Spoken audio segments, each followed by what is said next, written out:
G'day guys, back with the Outer Circle, and today for something different. This is out of the new property that I'm building at the moment, and if you're on Instagram or Facebook, you probably saw this if you follow us. So this is essentially my new wargaming building. You can see there's another door in the very, very back right, slightly hidden in this picture. That leads off to my workshop shed. So this is a large shed. How tall is it? It is 2.5 meters to the shortest or smallest part of the ceiling at the sides, and 3.5 meters to the center at the top. How big is that? Somewhere around 8 foot tall to the short sides, give or take. So, pretty tall building. Now, the whole idea of this structure is, you can see I've already put the power systems into there and lighting and such. There's a whole bunch of foil board wrapped up in the middle.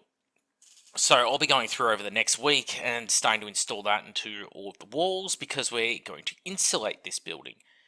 And on top of insulating the building, it is going to be clad. So you can see there's a bunch of sheeting on the floor there because this is going to be a proper wargaming hobbying space for me. For years, I have had a room in the house dedicated to basically my hobby. So when my wife and I were saving up our money, because we've been in our current house for, a decade now, I reckon, we got to the point where it was like, okay, we've saved up enough money. When we build the new house, let's build a dedicated area and just get my hobby out of my wife's house. Essentially, that's what it boils down to. Because she's sick of having a room that's full of paints and miniatures and things like that. So yeah, this is the area that's going to be, and the shelving that you see along there, that wall is 12 meters long. So 3.3 feet to the meter gives you some idea of just how big an area this is going to be. It's about a 40-foot long wall. And that whole length of wall will have a large fridge in there for nibblies, drinks, all that kind of thing that you have. And those shelving racks that are 6 foot tall each run the entire length of that wall. So, and the table you see in this image is a 6x4 table. So here's a better look of what's going on up this end of the shed. So it won't look like a silver shed for long, because with the wall cladding going on and that sort of thing, and where this photo is taken from, there'll be painting benches. On the very left of frame, you can see that there are power points with USBs and USB-Cs. I decided that I was going to have a point in the middle of the room near the painting benches where people could charge their phones, USB devices, Bluetooth speakers, whatever it might be. Because if they're coming around, they want to be gaming and stuff, well, there's nothing worse than all your stuff running out of battery, right? Especially if people are sitting around drinking or whatever at the end of the night. You forget to go and put your stuff on charge. It's a pain in the butt. It was very easy for me to put in PowerPoints at the time. And there's a small black item you can see over the top of that point. That is actually an air fitting, because there is an air hose. You can see a small yellow hose running along the wall in the bottom left of the frame. That runs to a compressor in the other half of the building. So there is compressed air flowing to that point. There is also a regulator that is now living on there with a double outlet, so people can come along and plug their USBs, plug their airbrushes in. If you come around and you want to do some painting, you can do that.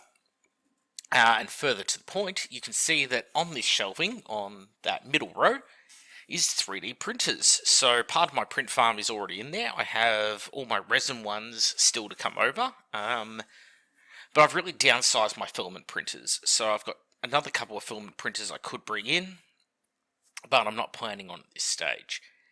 Now, for the amount of tables I can put in this room, well, I can obviously put a lot more tables in there. I've just put one 6x4 in there at the moment. Yeah, obviously there'll be a lot more than that. And of course, the shelving will be butted over properly up against the wall once it's clad, but why do it yet, right? Just a bit silly to do so. So that's the room in a nutshell. On that back wall as well, where the access door is, there's going to be a television mounted. Hence why there's PowerPoints on that wall as well. So there's PowerPoints all around this room. I think there's I'm going to say 12 double outlets in this room, two of which are the USB power points. So lots of access to that sort of stuff. And the idea will be that people can come around, we can game in this space. I can even have small events here because I can set up. I think if I pack the room, I could get 14 tables in. I worked it out to be if I have 2 long rows of tables. So 14 6x4 tables. I can have stuff playing on the television, music, whatever. People can go outside, smoke, drink. We can have a barbecue, whatever it might be, because I'm on 1.2 acres. I've got plenty of room. There's a ton of car parking as well. But friends who come over and hobby, they can come over for hobby days. And they can sit there, airbrush at the tables, paint to their heart's content. I don't care what supplies they use. And they can also 3D print stuff. So if they've got files they want to do, I'll have a computer in their room. They can come over, pick files, because I've got terabytes of 3D print files saved on my laptop. Hey, can I get a copy of this? No worries, and we can take it over to the printer farm, put it in a printer, and then bam. Especially when it comes to things like shoulder pads, helmets, those sort of upgrades, they'll be able to print those out whenever they come and visit. It'll take 2 hours to print out, 40 shoulder pads or something. So, really easy if people are coming over for a full day to do all of that. Obviously, there's still a bit of work to go. So I'll be putting in the insulation and doing all the cladding over the coming week. And, well, at the size of the building, it's like 30 odd sheets of cladding and insulation that have to go in, potentially more, just playing it by ear. So quite a journey still ahead of us here. You can also see up the far end of the workshop now, where I have the electric roller door. There is also display cases, because I have a whole bunch of miniatures I want to display, and they'll end up in those cabinets down the end.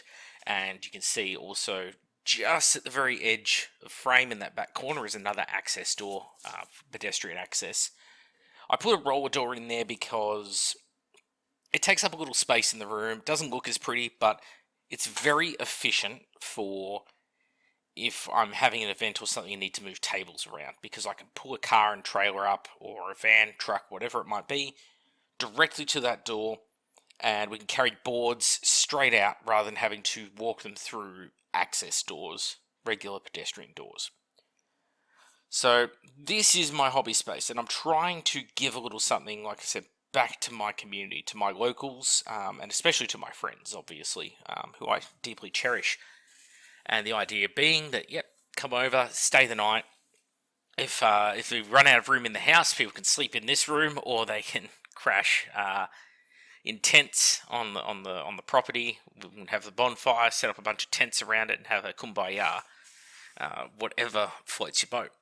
But it'll be a real hobby space. And for the channel, what this means is I'll be trying to get some battle reports out. Now, they won't be super common because of my slight isolation. The part of Australia where I live is, I'm an hour out of Melbourne, about an hour and a half actually, to my property, which means that, if people are wanting to come up and game, they really want to make a day of it, but it also means it's not like popping around to your mates who lives 5 minutes away.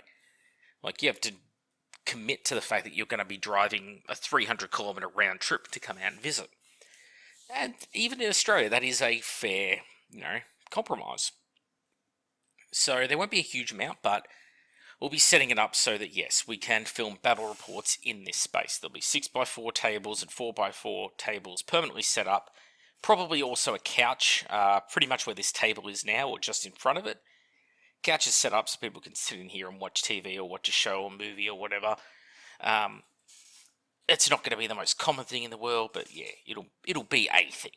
So yeah, for those of you who want a bit more of a glimpse into, I guess, the private life or the actual hobby life of the Outer Circle, like what we do outside of the Salt, this is what we do outside of the Salt. And yeah, I'm really looking forward to doing more in this workspace and actually showing you guys better quality content, because, really good lighting. Obviously, I picked really strong lights for this room. Even though there's only 4 of them, they are like 48 watts each. It's a ridiculous amount of light output from LEDs. And as you can see, it lights up the space completely.